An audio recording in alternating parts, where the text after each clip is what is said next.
जिसको ब्रह्मचर्य धारण करना है ध्यान देकर सुनिए। सबसे पहला कार्य उसकी दिनचर्या में, चाहे बच्चा हो चाहे जवान हो या जो कोई भी हो, सूर्य उदय के पहले रात्रि के चौथे प्रहर में ही जाग जाना चाहिए। अपने तो अर्धरात्रि के बाद ही जाग जाते हैं। चौथे प्रहर में प्रातः 4 बजे बिल्कुल जग जाना चाहिए। और जो 8-10 बजे तक सोता है वो कोई भी हो ब्रह्मचारी रह ही नहीं सकता, ब्रह्मचर्य रह ही नहीं सकता। वो स्वप्न दोष का शिकार होगा, वो नाना प्रकार की कुचेष्टाओं का शिकार होगा पक्का। क्योंकि बुद्धि को सत्य प्रकाश की तरफ प्रेरित करने वाले भगवान भुवन भास्कर हैं। वो पधार रहे हो, आप सो रहे हो सैया पे, आपकी आयु श्री कीर्ति बल सब नष्ट होगा। देखो ना जो 10-10 बजे तक सोते हैं, देखो ना उनसे बात करके देखो, एकदम ऐसा लगता है बुझा हुआ जीवन, कोई भागवतिक तेज उत्साह न वाणी में न नेत्रों में न तन में, क्या जीवन, मृत जीवन।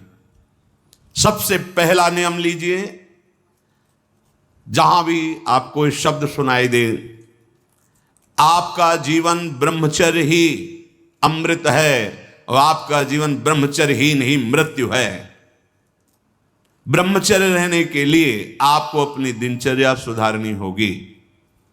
प्रातः 4 बजे आपको उठना ही होगा, तभी आप ब्रह्मचर्य रह सकते हैं। अगर आप नहीं उठते तो आप देख लेना इसका आध्यात्मिक प्रभाव पड़ता है। आप देखिएगा 3 बजे से लेकर के सूर्य उदय के तक अगर आप सोते हैं तो आपका स्वप्न दोष बढ़ेगा, आपका संयम बिगड़ेगा। अगर आप कोई ऐसी कुछ चेष्टाएं नहीं किए हैं तो स्वप्न दोष की संभावना ही नहीं होती। आप बाल्यावस्था से कुछ चेष्टाएं करते हैं, संयम विरुद्ध रहते हैं, तो आप ना चाहते हुए फिर सामर्थ्यहीन हो जाते हैं, ब्रह्मचर्यहीन हो जाते हैं।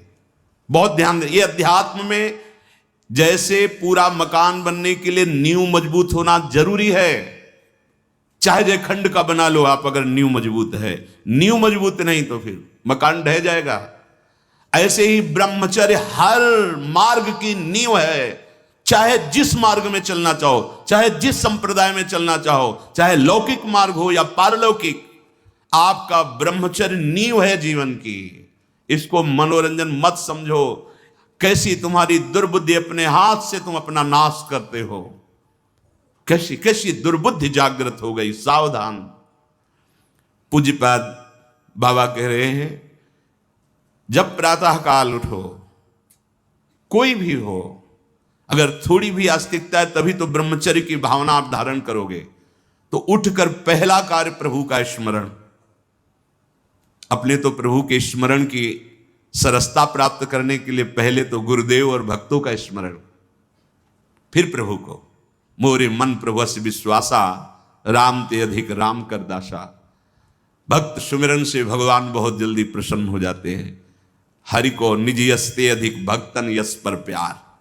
सबसे पहले महान भक्तों का स्मरण, उनसे हमें सामर्थ्य प्राप्त होती। जब उनका स्मरण करते हैं तो उनकी भजन शक्ति, उनकी कृपा शक्ति हमको बल देती है।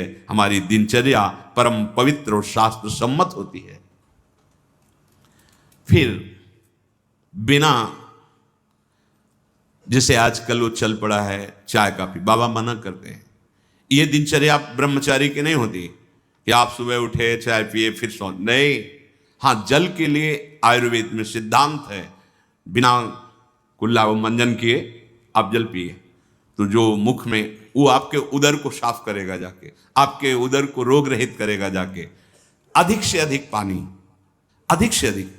अगर उल्टी हो जाती तो और अच्छा होता है। जैसे आप पिए 2-4-10 कदम टहले, आपको उल्टी लगे, अगर उल्टी कर दिया तो बहुत अच्छा हुआ, क्योंकि पित्त और सब गर्मी निकल गई। नहीं हो रही, पच गया है, फिर इसके बाद आप शौच स्नान आदि क्रिया कीजिए।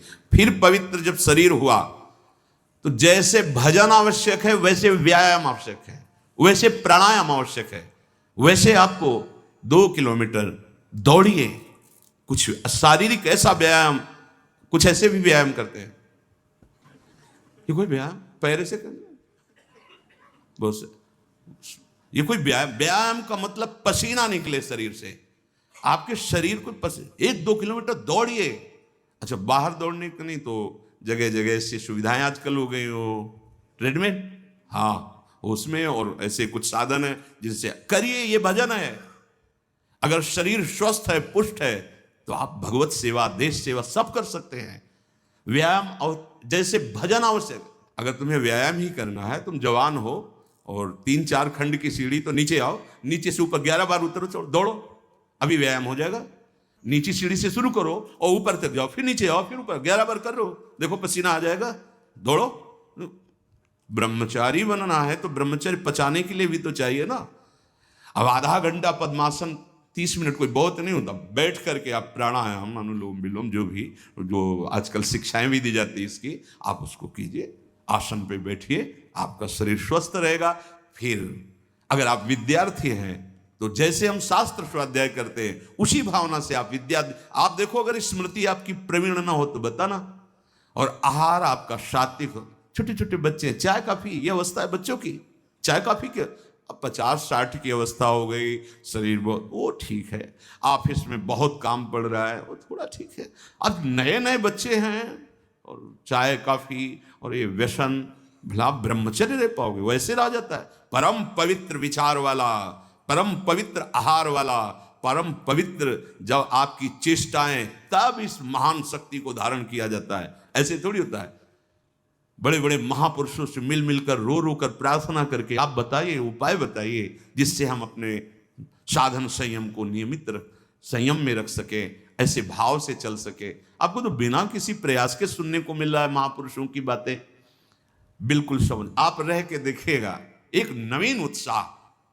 और हारिएगा नहीं। आपने यदि गलत संस्कार बना लिए तो हारिए मत। कुछ समय तक बिना चाहे वो अभ्यास आपको गिराएगा, लेकिन आप बिल्कुल नियम संयम में दृढ़ रहिए, धीरे धीरे शांत हो जाएगा। ये आप धीरे धीरे शांत हो जाएगा। अब आपकी दिनचर्या में 2 प्रकार के ब्रह्मचर्य, एक आजीवन ब्रह्मचर्य, तो वैरागी का तो आजीवन ब्रह्मचर्य होता है। जो प्रवृत्ति गृहस्थ मार्ग में, उनका संयम का होता है। शास्त्र संयम के अनुसार बर्ताव करे तो उसका जीवन बड़ा सुखमय जाएगा। केवल मन के अनुसार चलने पर कि आप गृहस्थ हैं तो आपके लिए छूट नहीं। देखो, परम ब्रह्मचारी भीष्म जी अपहरण करके स्वयंवर में जीत कर जबरदस्ती राजकुमारी, वो एक राजधर्म है, मैं ले जा रहा हूं राजकुमारियों को महाराज विचित्रवीर के लिए हस्तिनापुर के सिंहासन पर आरूढ़ है, जिसकी ताकत हो छोड़ा, वो राजाओं का है। अंबा ने तो अस्वीकार कर दिया कि या तो आपने अपहरण किया, आप स्वीकार कीजिए, नहीं तो मैं उनको दो जो। अब वो संयम को भूल गए। महाभारत प्रसंग में है, राजा क्षमा रोग हो गया और मृत्यु को प्राप्त हो गए। बहुत सावधानी। ऐसा नहीं कि आप गृहस्थ में हो तो आप, ये कोई आपके लिए धर्म नहीं है। धर्म संतान उत्पत्ति, भगवान की सृष्टि पूजा के लिए, वो भी संयम भगवत भाव में स्थित रहते हुए। ये मनुष्य जीवन ऐसे बर्बाद करने के लिए नहीं मिला है मनमानी आचरण। यदि सत्संग नहीं सुनते, शास्त्र स्वाध्याय नहीं है, आस्तिकता नहीं है, तो चाहे स्त्री शरीर चाहे पुरुष शरीर, पशुता रहती है।